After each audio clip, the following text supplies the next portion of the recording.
iHeartRadio, Roku, and the World Wide Web, this is Enemies of the State with Tom Trento.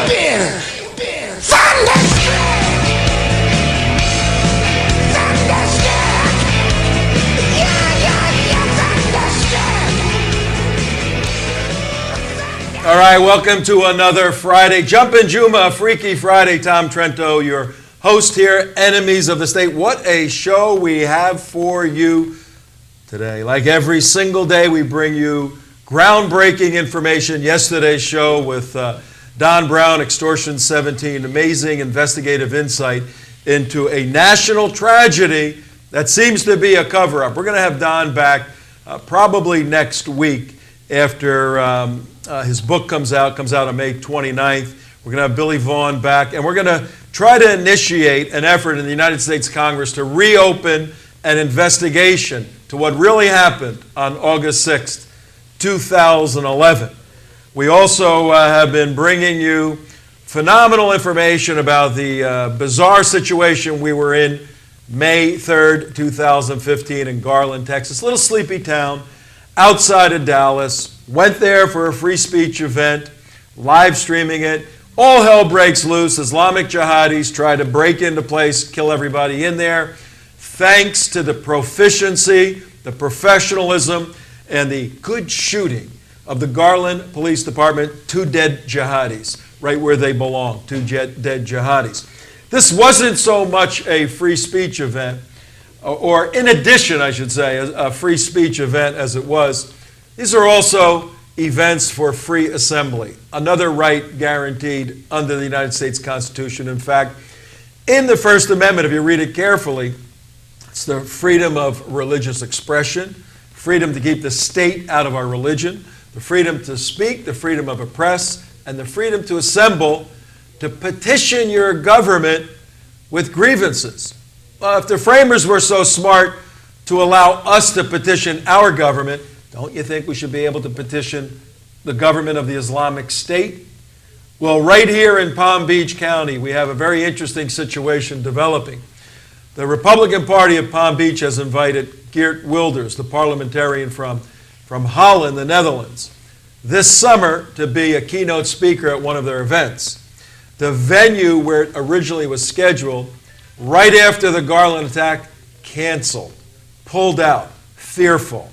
And they seem to be having, the Republican Party, difficulty finding venues to host Geert Wilders, a sitting member of a European Parliament.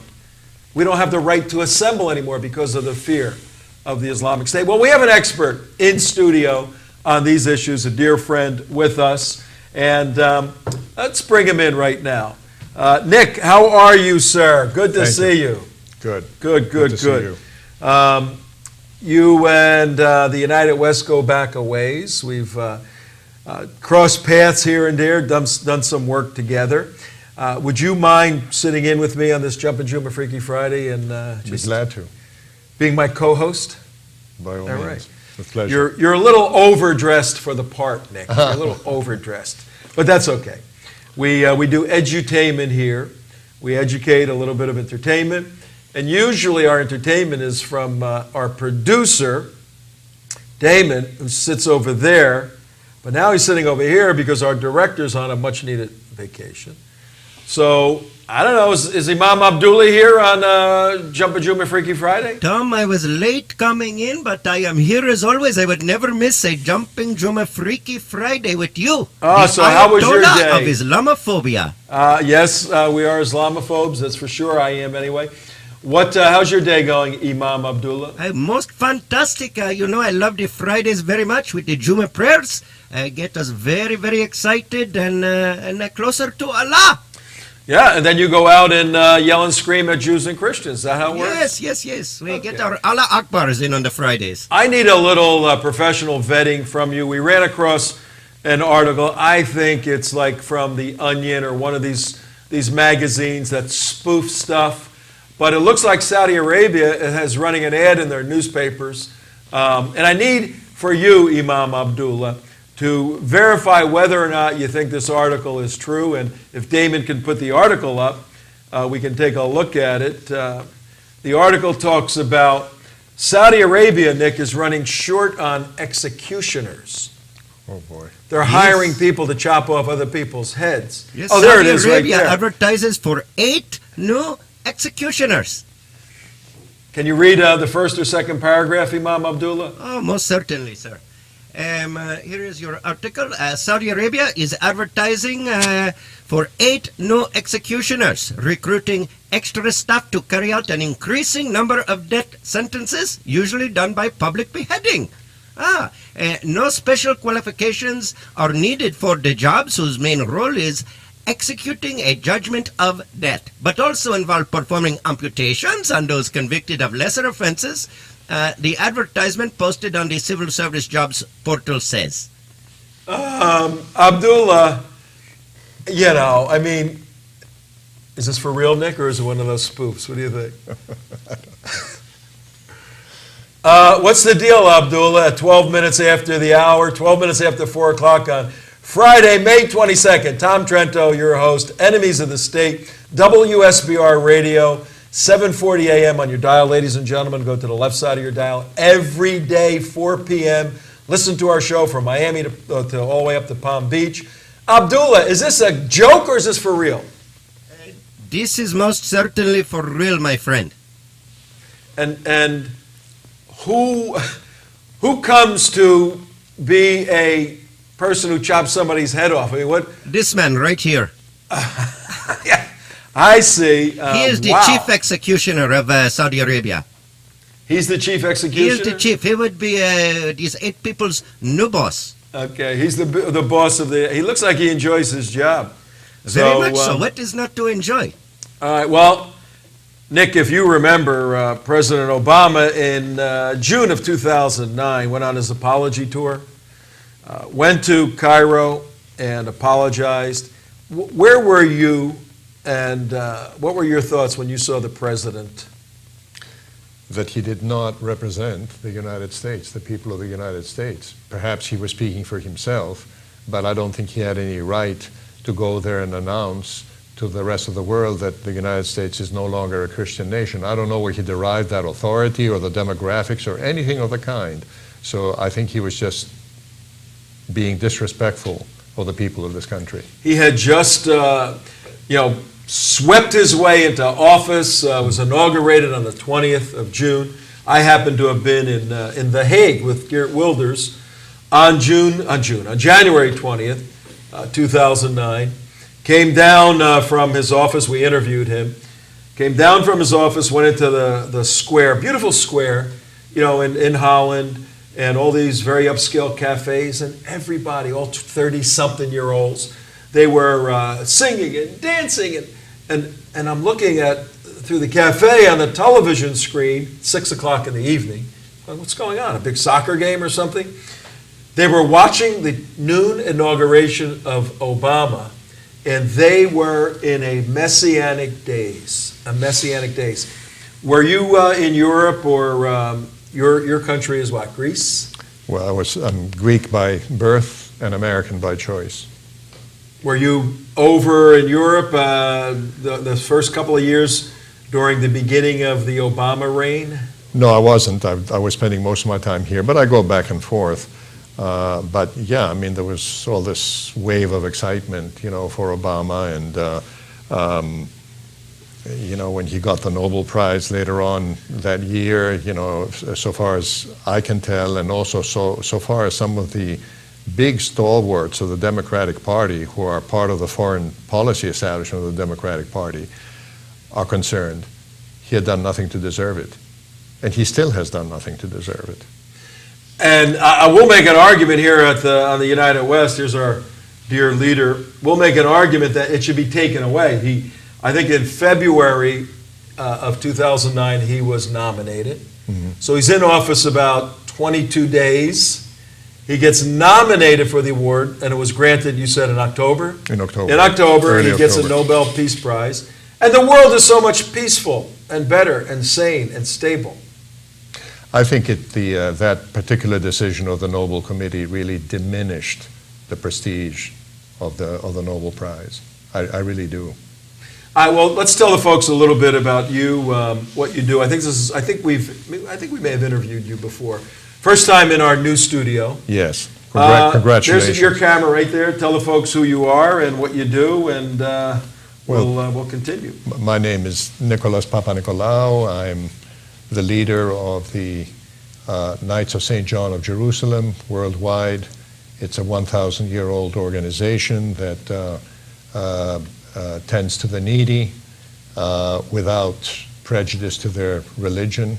In fact, the order was the first to set up a hospital in Jerusalem in the 11th century, and it provided care not only to Christians but also to local Muslims. So that's one of its missions, is a humanitarian mission. The second is to protect and defend Christianity throughout the world. So it has never been bashful about talking about Jesus and projecting Christianity. I have the honor to lead that organization, and I've also written a couple of books. The first one about 5 years ago, very straightforward and fair, objective. It has to do with Islam and its war on America. Can I see that for a minute here? We'll while you're speaking, we'll hold it up right here. Why don't you explain what the book's about? Understanding Islam versus the United States. Well, really, I think it's interesting that 5 years ago I said some things that we see ISIS, for example, confirming today when they say that Islam is the religion of war, not of the religion of peace. And so it goes into the history of Islam and its violent conquests. The interesting thing is that when ISIS comes out and makes statements like they just did, I haven't heard any outcry from the Muslim community, and much less from Muslim leaders, imams and so forth, who would rise up and say, no, this is a complete twisting of the faith. And the question then is, why hasn't that taken place? Why haven't the leaders of Islam risen up to say, no, this is a complete misrepresentation and so forth? So 5 years ago, I was saying the same things, I guess, that ISIS is saying now, that this is about war, and it is about war on the West, on Western Judeo-Christian principles, Western ideologies, and it's unfortunate. I think that many, especially among the young in Islam, see the West as decadent and corrupt, but I think that they forget that there are men of God in the West who are just as much God-seeking and sincere and honest as some of the Muslims are. And it is unfortunate that those voices get lost. Get lost. Yeah. Hey, Nick, I got a question for you. Did you pick the name for the title of the book, Islam versus the United States? Absolutely. So you're the author, that's you there? Yes. I mean, you didn't say radical Islam. No. You didn't say militant Islam. No. You didn't say political Islam. Aren't you concerned you're going to offend a bunch of people for calling Islam Islam and not the party line, which is that the true peaceful religion has been hijacked and it's this aberration that we see? Well, I'm guided by, for example, from the Quran, Surah 5, verse 49, which says, you shall rule among them, and by the them it means the people of the book, the Jews and the Christians. So you shall rule among them in accordance with God's revelation given to you. So in one sentence, you capture an enormous problem. First of all, the concept that a Muslim is meant to rule over Jews and Christians. And second, having gone past that, to rule in accordance with what? Well, not their institutions, not democracy, which we Greeks are particularly fond of because we invented it in Athens. Not in accordance with that, but in accordance with God's revelation given exclusively to Muslims. So it places, unfortunately, Islam at odds with the rest of the world. And I'm sure that that's a position that many, many Muslims don't like to be in. But when it comes to actually discussing what the principles are of their religion. I wish that, as I said before, I wish that there were leaders in the Muslim world who would step forward and say, well, no, that isn't it, and instruct their young and their followers that this is not what you're supposed to do.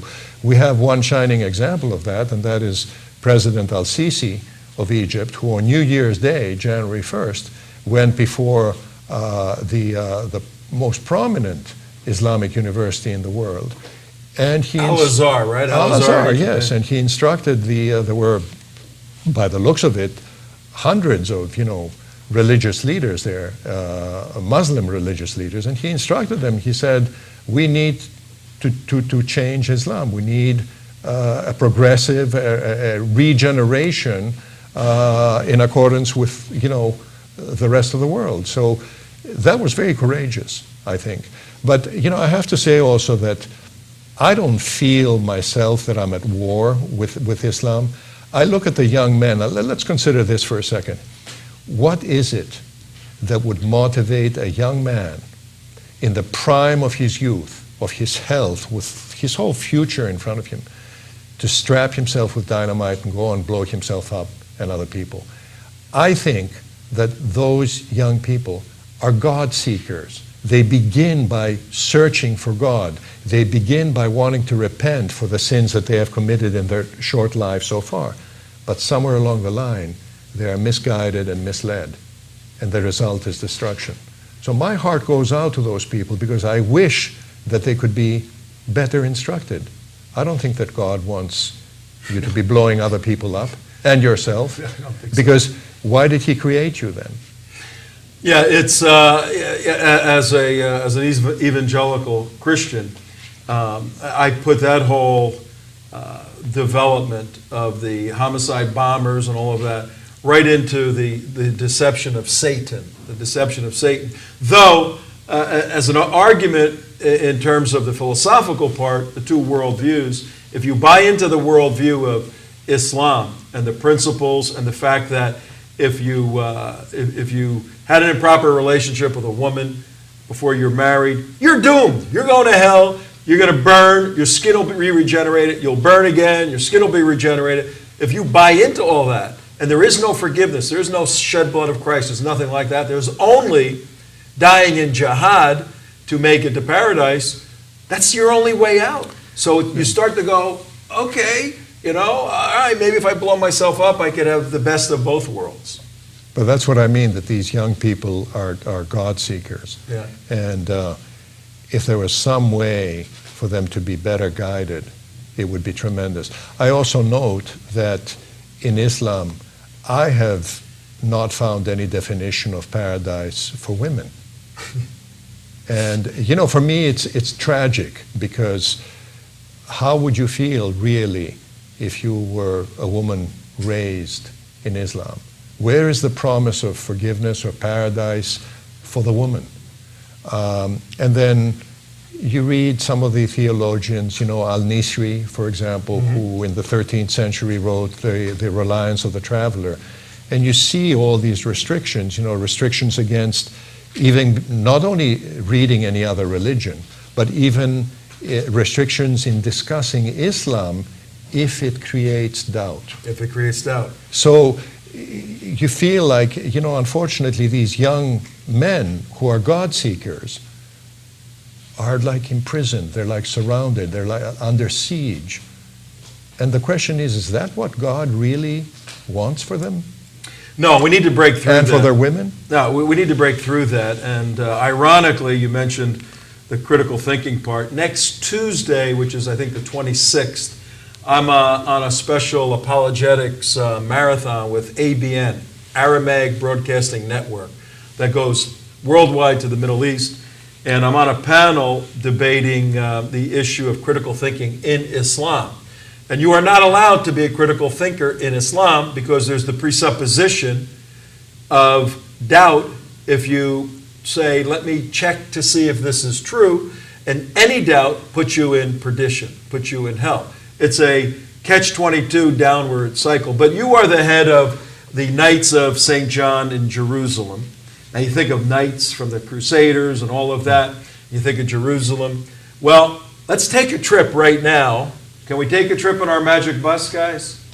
Where you want to go, man? Jerusalem, or as close to Jerusalem as possible. We could go there. Probably Tel Aviv. I don't know. I think we can do that. All right, let's take off at 4:25 in the afternoon. And where are we, Michael Ganoe? What part of Israel is the 2/3 of your face? I am in Tel Aviv. Okay, it's pretty close to Jerusalem. Ladies and gentlemen, Michael Ganoe, Hershey's for Heroes, Insight to Israel, our dear friend and correspondent out there. Michael, meet Nicholas. Pleasure to meet you, Nicholas. Hi, Michael. How are Pleasure you? to meet you. I appreciate the work you're doing, sir. Thank you. I told him a little bit about you, but you're in Israel how many years now? 3 or 4 years? I've been here almost 3 years. We're going on 3 years. Okay. Consecutive. He's been dealing with Israel for 1,100 years. How about that? He doesn't look that old. I will sit underneath your tutelage, sir. No, we're pretty familiar with the Knights of St. John, the Hospitaliers, right? Right. And doing work on the Syrian, in the Turkey side of the Syrian border right Well, now. right now, even as we speak, our knights, some of our knights are there, and we're serving 20,000 meals a day on the Turkey-Syria border to refugees from the war in Syria. And that includes mostly Christians, but it also includes Muslims. Yeah, sure.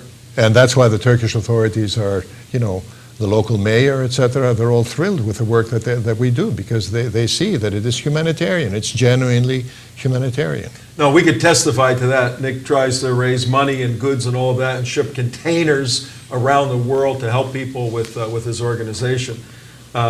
Michael, tell us a little bit about a lot of things going on in Israel this week. The new Knesset was formed, the new cabinet formed, Yom Yerushalayim, the recognition of June 7th, 1967 this week. You've been all over the place. Give us a quick update.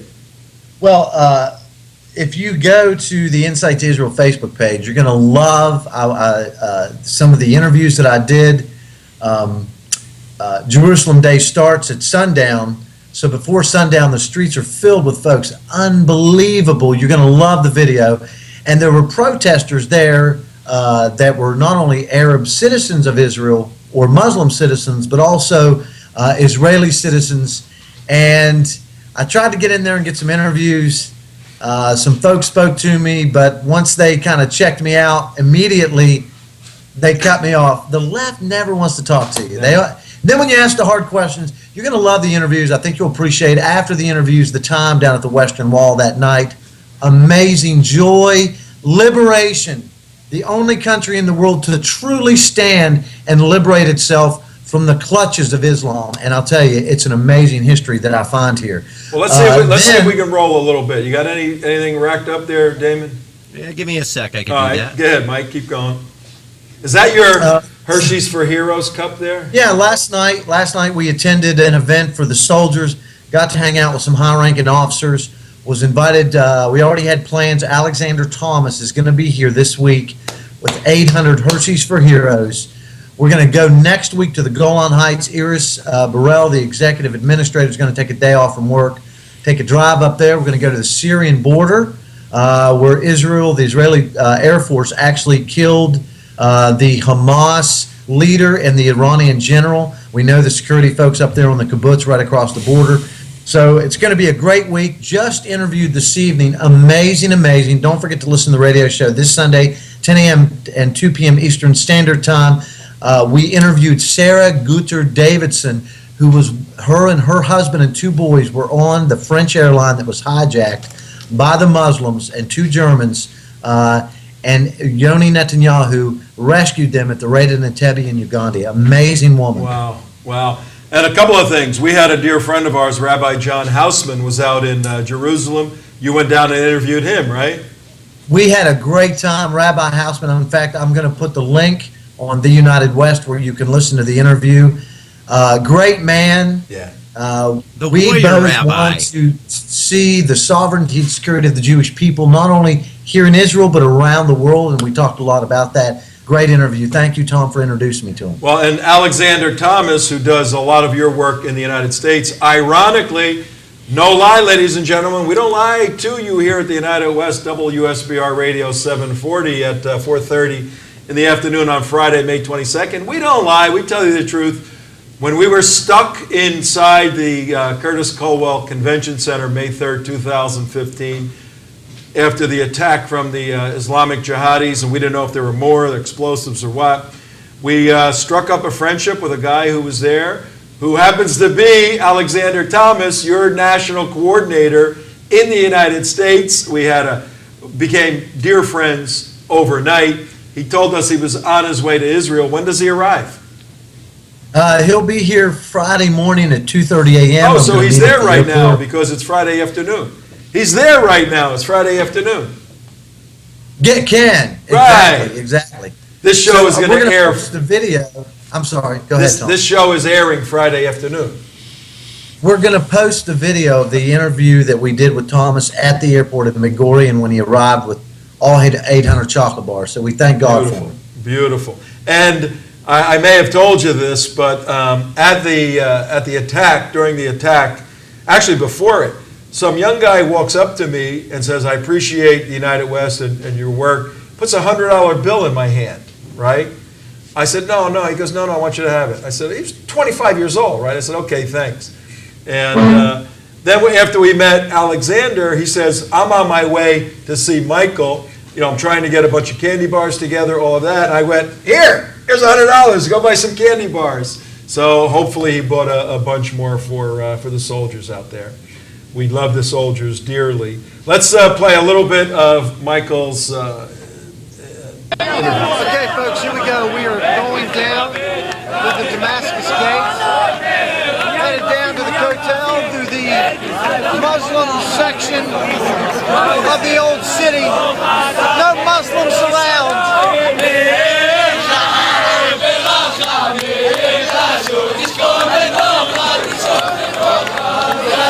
Great time.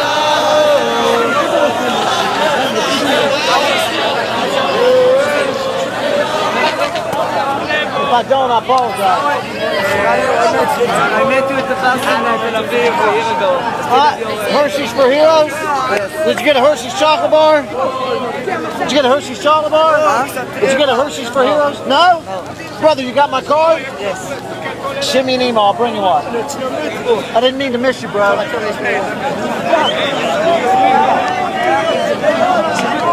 Wow. Look at that. It is a zoo.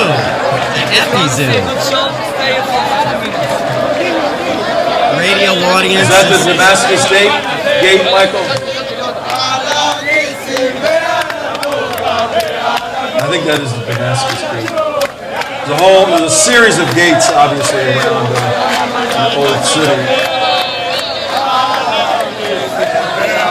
All right, let's bring Michael back for a second. Pretty cool, man. What a day. You know, you're not Jewish, you're a Christian. You've given up your successful career in public relations and political action in Washington, D.C. God told you to pick up, take off, go to Israel, serve the country, serve the Jewish people. What's it feel like for a day like that, knowing that Moshe Dayan on that 7th of June, 1967, said, "We have the wall, we have the wall." If you have never, folks, educate yourself about this country, because we owe these people for our freedom as an American. Educate yourself. Tom, to have thousands of Jews go from that area, funneling down through the Damascus Gate and to the Kotel, you're pushed, shoved, pinched, and it's amazing because when you truly understand the deliverance that God put back into the hands of the Jewish people after 2,000 years of not owning their own capital, occupied by crusaders, by Muslims, by the British, and they have it now back through great victory against all odds. When you truly understand that and come to this country, come to Israel and see for yourself. It'll change your entire life. Go to the other videos too, that when they're dancing at the Kotel. It's very powerful. We will. I want to bring somebody in right now. If we can get Joseph. Is he with us yet? No, Tom, we're doing a single Skype. Oh, that's right. Oh. Then we have to let Ganoe go in a minute here. Well, let's show. You got another one, another video of his where. I wanted to add a little historical postscript Jump to in. this. You know, when the United Nations declared that Israel would be an independent nation, no specific boundaries had been set. And this was in 1948. And of course, immediately, Israel was attacked by all of its neighbors, Jordan, Lebanon, Syria, Egypt, and so forth. And by the fall of 1948, when the IDF was actually had the upper hand, peace negotiations started under the auspices of the United Nations. Those peace negotiations are what led to the establishment of the boundaries, the first boundaries of Israel. Those peace negotiations took place on the island of Rhodes in Greece. And what happened is that between the fall of 1948 and February or March of 1949, Israel entered into a series of bilateral peace treaties with each one of its neighbors, which for the first time established its boundaries, its borders. And that happened, I'm glad to say, on the territory, on the soil of Greece. Very interesting. Little postscript. Yeah. You know, Nice. and now those boundaries, the green line boundaries, those are the ones you're referring to there, Right. which we found out not too long ago. You know why they're called the green line boundaries, Michael? Actually, help me out. All right, I didn't know either until I think it was Mordecai Kedar mentioned it. When they were drawn on a map, the person marking the boundaries had a green marker and just marked it like this, and they said, well, that's the green line. And you know, nowadays the Israelis say, oh, because on this side of the line it's green, on the other side it's brown. But the historical fact is that the map that was marked was a green marker, and it logically was referred to as the green line on the map. So that's how simple some of these things are. A little complicated now. They were attacked many times since then. One, legitimately land in warfare. The Arabs are the only ones who attack you, lose, demand their land back, and have the United Nations support them in demanding the land back that they just lost. Yes, that is called the concept of waqf, Tom. Once Muslim, always Muslim. Oh, man. What do you got coming up next week, Michael? Give us that before we let you go. What are we looking forward to? We're going to be, I'm waiting, I'm working on my schedule now for the week, but we're going to be in the Golan Heights with Alexander Thomas, possibly down on the Gaza border. We're going to hopefully have, I'm waiting to hear back, an exclusive interview on some things with Rabbi Yehuda Glick. Good. There's Wow. $1 billion worth of gold that has been found in the south, down in Eilat, and they're looking for investors. Amazing. Tom, you can't even listen. Folks, I'm telling you, the only secure thing to invest in today is Israel. Israel gold, no less. Yeah, there's gold in them there deserts. All right, Michael Ganoe, our dear friend. Yeah, again, you're doing the Lord's work out there. Continue what you're doing. Any breaking news, give us a call. We'll put you on day or night. Anything comes forth, send us an email. We've made a lot of good friends around the northern and Syrian border and Lebanese border. The Druze, there's a Druze unit up there. We're pretty close to the Druze commander up there. So we may have some places for you to go check out when you're up there. Awesome. Sounds good, Tom. Thank you, guys. I love what you do. Keep it up. All right, you too. Michael Ganoe, Hershey's for Shalom. Heroes, and Insight to Israel, his radio show weekly on Sundays, 10 o'clock, 2 o'clock. We'll see you, Michael. Take it easy. Bye-bye. One of my trips out to Israel, I lead tours now, Right. national security tours, small groups, 25, 30 people, and we go to the hot spots of Israel because, as you know, I mean, your order went to Israel hundreds of years ago. Israel is the geopolitical center of the earth. The Islamic jihadis want to wipe it out. Christians want to help Jews reconstitute it. The eschatological schemes of Islam, Christianity, and Judaism sort of harmonize over the geopolitical affairs of the day. The Islamic State is trying to bring about the apocalypse. All this stuff is going on. It all relates to this little piece of dirt where the temple is. This happens to be the Dome of the Rock over the place where the second temple was built. This little piece of property is the center of all this contention. So we lead groups there behind the scenes to learn about the hotspots. The Gaza hotspot with Hamas, up north in Hezbollah, over to the east a bit, the Syrian Islamic State, problems in Jordan, the Sinai problems. And they're all leaders of various activist groups. They come back, we put them in a coalition we're in. We use the show as a launching pad for educational information, all geared for, what's that number say, Nick, right there? Can you read that number? 535. 535. 535 days from today is November 8th, 2016. Sound like a important day? It's actually second Tuesday of November. Usually we have the election on the first Tuesday, but this one's the second Tuesday. Everything we're doing is geared toward mobilizing Christians to vote on that day. We have done the analytical work, and we see that because of the deficiency of and lack of Christians voting, then the other side is winning. 3 million Christians here in Florida did not vote in 2012.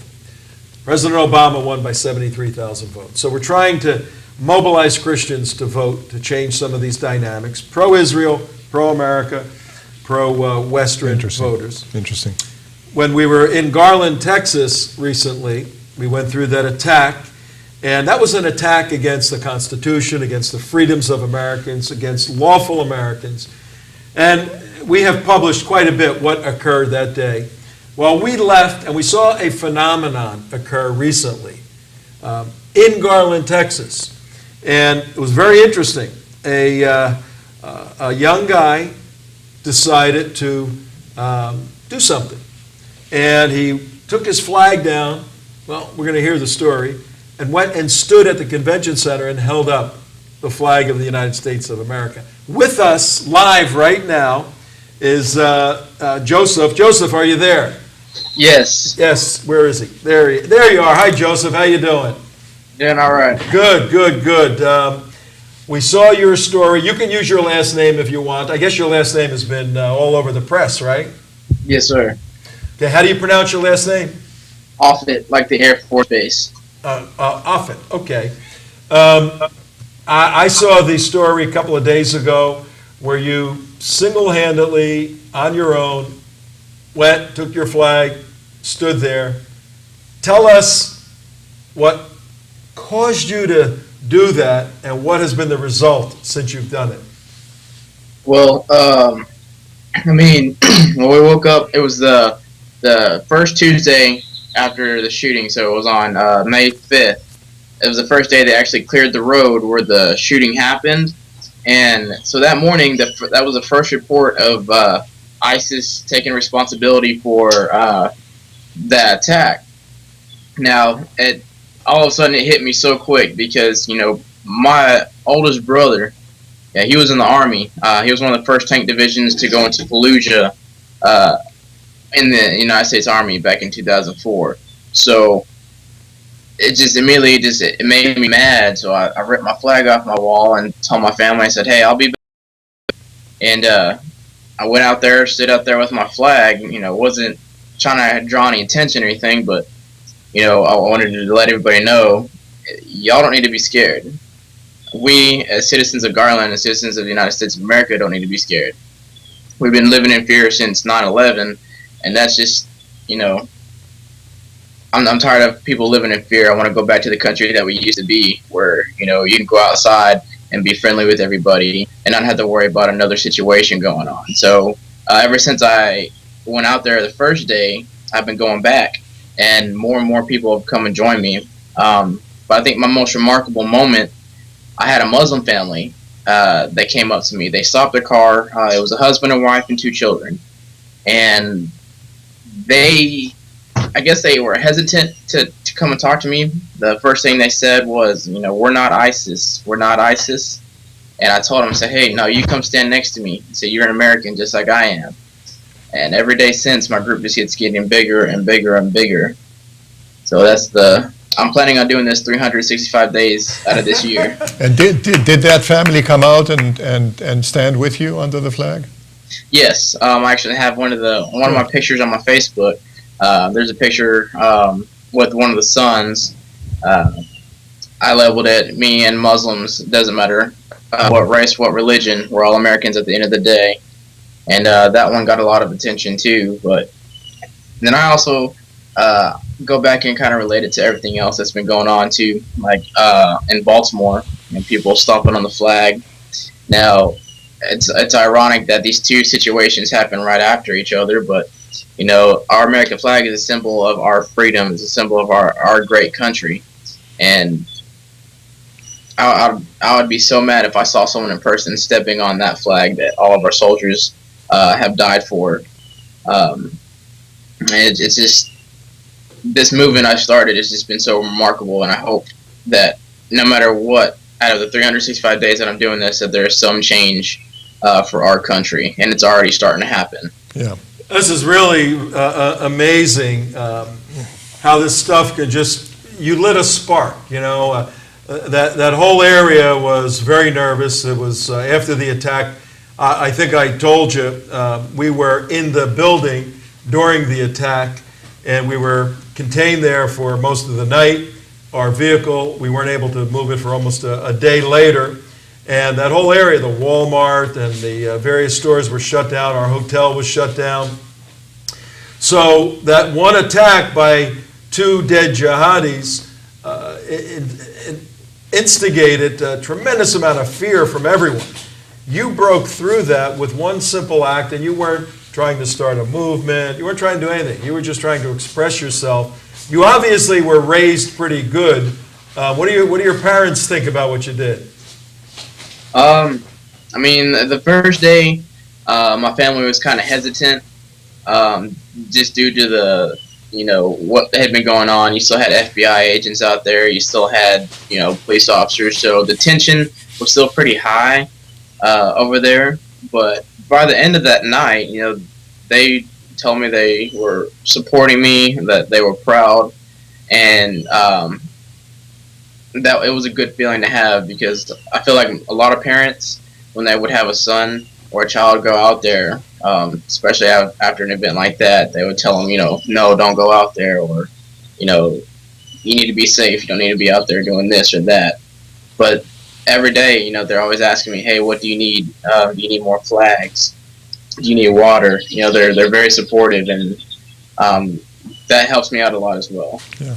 I want to add that, right there in Texas where you are, in January of 2014, a gentleman by the name of Mustafa Carroll, who is either the leader of the CARE, Council of American Islamic Relations, or the deputy leader for it in Texas, made a speech in January of 2014 in Fort Worth, and he said, Muslims are above the law. No, Mr. Carroll, they are not above the law. This is a nation of laws that was founded on sound Judeo-Christian principles. And I have to say also that Islam as a faith it claims to be an Abrahamic religion. It claims that it follows the Old Testament. Well, the Old Testament, part of the Old Testament are the 12 commandments. Those are the foundations of this nation. And so for somebody to drop in like a parachutist out of the sky and say Muslims are above the law, it's something that needs to be put down. It is not acceptable. And so congratulations to you for standing, with the American flag, for standing for American principles. Yep, absolutely, absolutely. All right, Joseph, what do you need? Do you need money to do this? Do you need more people? tell us whatever you need. We're going out over the radio, over the internet TV, and maybe people out there will be inclined to help you. And where do they contact you if they want to help? I mean, as far as donations or anything, I've never done anything like this before. So my biggest thing, what I would need from everybody that can, if they could put their flags up somewhere, if they can take the time someday just to stand at an intersection. You don't need signs, just find a flag. They're $10 at Walmart. I mean, that's where we got most of our flags from. Find a place, go stand out there an hour, 30 minutes if you have to. Just show your patriotism. People see these things, and you'll realize how quick people will come join you. I mean, my group of people were strangers to me the first day they came out, and now they're like, it's like a new family. So, if anything, I don't know how to take donations or anything like that, but just showing your support for your country is the most I could ever ask for. How can somebody get in touch with you if they want to say hello? They could add me on my Facebook just by my name, Joseph Offutt. My picture will be on there with the American flag. And I do have an email as well. That's my Facebook page right there. So once you find that page, just send me a friend request. I'll accept it immediately. And just let me know who you are, and I'll get in touch with you. I've had so many people add me ever since I've been on the news, so that was also a great feeling. A lot of people just sending me messages saying thank you. We're from this state or that state. We're standing with you.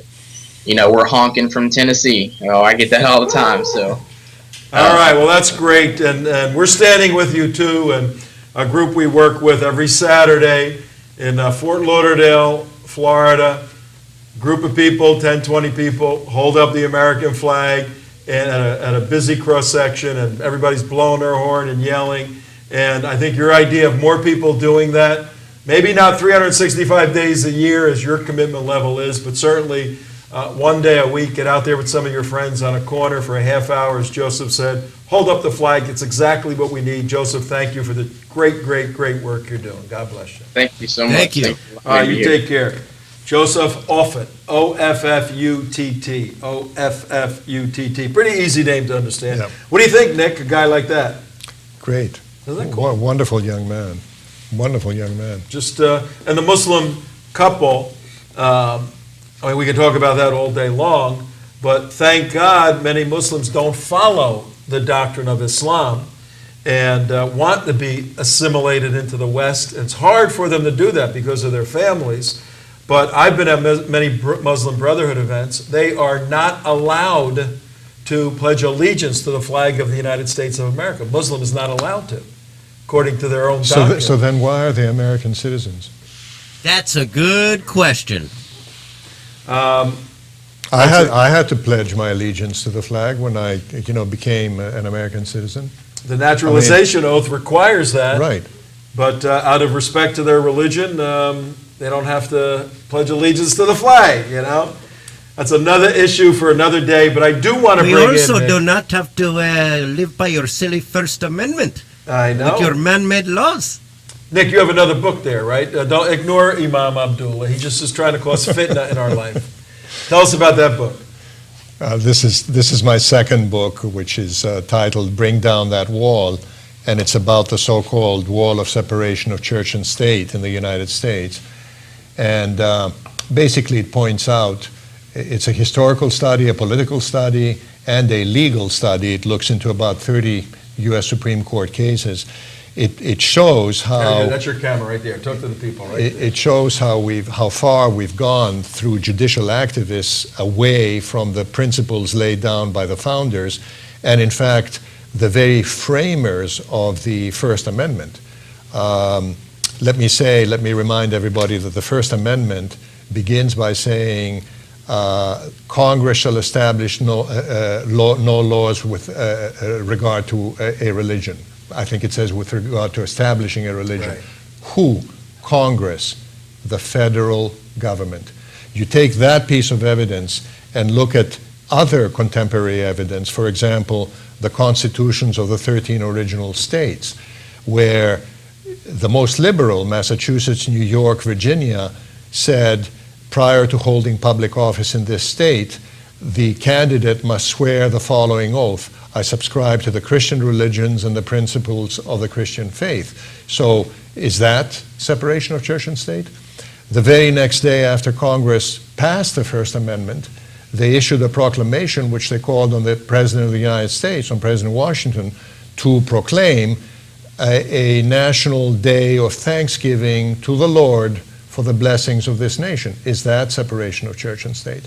So then you have a series of decisions by the United States Supreme Court all the way up to 1931 that say this is a Christian nation founded on Christian principles. Memo to Mr. Obama, by the way, and his speech in Cairo in June 2009. Though he has a law education, he obviously is ignorant or willfully ignorant of these decisions. And then along comes an FDR-appointed Supreme Court in 1947 and does a complete U-turn and says the First Amendment, this is the decision for the majority written by Justice Hugo Black, who speaks for the majority, and he begins by saying, the First Amendment means at least this, I'm quoting, that no state or the federal government may support or, and the obvious question is, Mr. Justice Black, can you please take us back and read the First Amendment? Where do you see in the First Amendment any mention of a state government? So you see how judicial activism, even back in the 1940s, completely changed this country.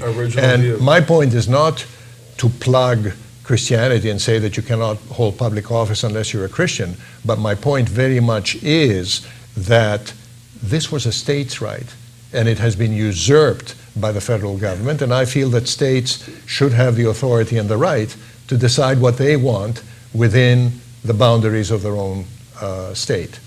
And this is a very big issue right now for taking a look at the current crop of Republican candidates for president, judicial supremacy, where they're who's going to allow the Supreme Court to be supreme? The Supreme Court's not supreme. The Constitution is supreme. That's the issue. Which presidential candidates are going to ignore the supreme decisions by the Supreme Court? Well, very true, Tom, and let me add this. We are told time and time again that we have three independent branches of government in the United States. So I will ask a couple of simple questions. Can Supreme Court justices impeach members of Congress? No. Can the Congress impeach Supreme Court justices? Yes. Yes. That's memo number one. Memo number two, look at Article 3 of the Constitution, the United States Constitution. Section 2, the second paragraph. Let me preface by saying that Article 3 has to do with the Supreme Court. It's the provision within the United States Constitution that deals with the establishment and operation of the United States Supreme Court. So, in Section 2, the second paragraph, it spells out what jurisdiction the United States Supreme Court will have, and then it ends by saying, and it will operate under such exceptions and under such regulations as the Congress may specify. So there's a congressional Which component to the supremacy. Which means that by a simple majority vote, the United States Congress can actually say to the United States Supreme Court, you may no longer hear cases on separation of church and state. You, for example, may no longer hear cases on abortion. That is reserved to the state courts. Nick, So you're the Congress has that authority, but you know what happens? They shirk it because they don't want the hot potato. For them, if they are from a conservative, let's say, constituency, and an adverse Supreme Court decision comes out, it is much easier for these congressmen to go back to their districts and say, I had nothing to do with it. The Supreme Court did it. Let me see your book because we're out of time. You have opened a can of worms with this book. We're going to have you back to go through it in detail, okay? Critically important issue for this next election. 535 days from today. Tom Trento signing off with Nick, my buddy here. Papanicolaou, great Greek name, Italian food. You and I should open a restaurant. We'll see you on Monday, everybody. That'd be a good restaurant. Thank you.